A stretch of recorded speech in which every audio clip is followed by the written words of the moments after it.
welcome respected students. The topic for today is agate, another vegetable poison.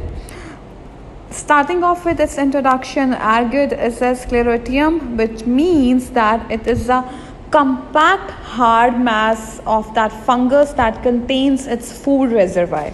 So basically agate is a sclerotium of the parasitic fungus. It's actually a fungus जिसके अंदर एक out growth हो जाती है, एक compact mess growth होती है जिसके अंदर there is it's food reserve and that fungus name is Claviceps purpurea which usually grows on barley cereals like barley, wheat and rye. Now what happens is basically it gradually replaces the grain by forming a curved dark purple mass. जैसे एक wheat, गंदम या barley का वो growth होती है उसको hamper करके उसके अंदर एक डार्क कर्व मास ग्रो करते हैं. I'll show you the pictures ahead. Now when such mass is taken, it's dried and it's powdered, it forms the agate that is being sold in the market as poison. This agate has a very peculiar dark tan color and it has a very bad disagreeable taste. See, now this is a wheat, right? But you can see a dark purple curved mass that is hanging along the normal wheat, and it's very different from the original one. Here is another picture of a wheat being plucked out हुई है, and you can see there's this dark tan color and which is usually larger than the original grain. This is another picture of the wheat. You can easily figure it out. There's this out grain, this curved purple mass that is being that is larger than the original grain, and it is present alongside the normal growth of the wheat. Okay, coming to its active principle, it has about 3 active principles, and it's actually an alkaloid. This includes ergotoxin, ergotamine, and agrometrine. You need to remember these 3 active principles. The mechanism of action is very clear. It is basically a vasoconstricting agent, and it stimulates the smooth muscles, arterioles, uterus, and intestines by having vasoconstriction in them. Okay, now sign and symptoms are divided basically into acute poisoning and chronic poisoning. Starting off with the acute poisoning, which is basically rare, we'll see the symptoms of irritation in the throat, there is dryness, there is nausea, there is vomiting.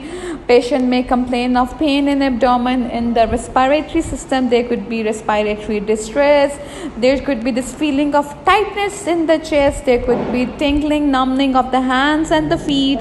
In the muscular systems, there could be cramping of the muscles, paresthesia, and the feeling of coldness, dizziness, along with unconsciousness.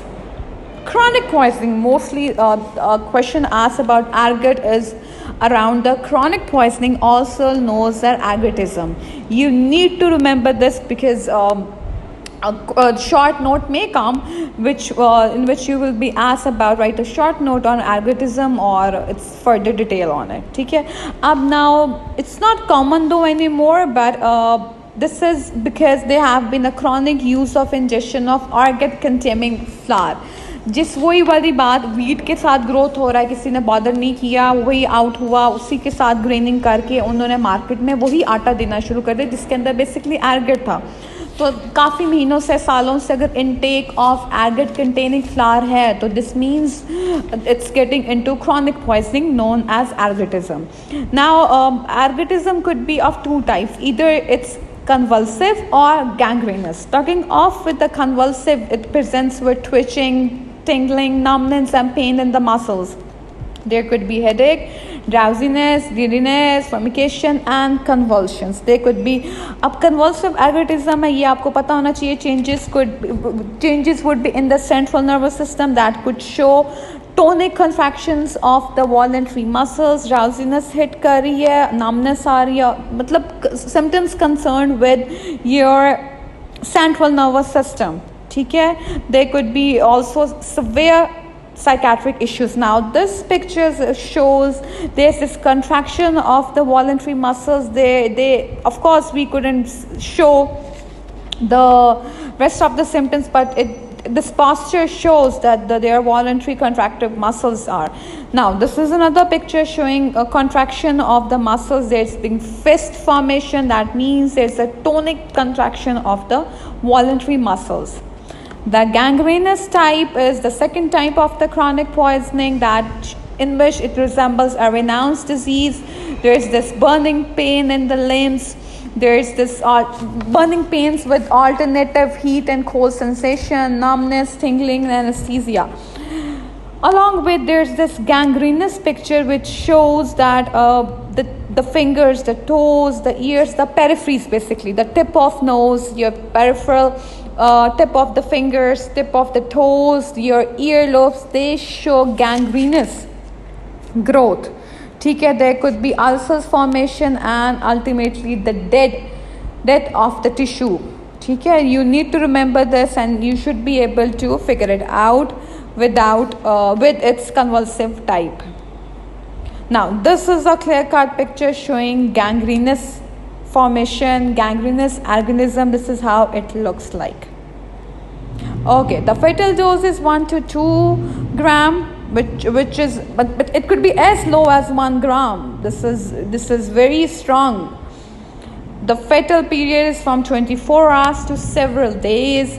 Treatment plan is like in acute poisoning, the stomach and the bowel should be emptied of the poison. There should be a gastric lavage done. In the chronic poisoning, all the use of the ergot preparations should be discontinued. If the person is taking the ergot contaminated flour, it should be stopped, followed with the rest of the treatment should be symptomatic, taking care of all the symptoms that are coming and dealing it with it. Vasodilators play a pretty good role in its treatment. Now, the postmortem findings are not really characteristic, but the internal organs show congestion. In the convulsive type, as I told you, there's this posterior column of the spinal cord involved, so you could figure out some congestion there. And in the gangrenous type, there is this fingers and toes are involved, and you could see the intima of the arterioles are damaged, and there could be the thrombus formation that could be seen. The gangrenous part would be very obvious in the on the toes, on the fingertips, on the ear lobules, or the tip of your nose.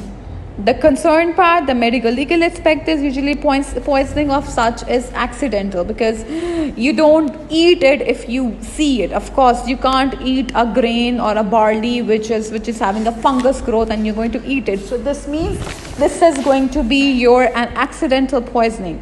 Now it may occur due to consumption of bread that was prepared like from 4 to 3 years of age, and it had some contamination in it.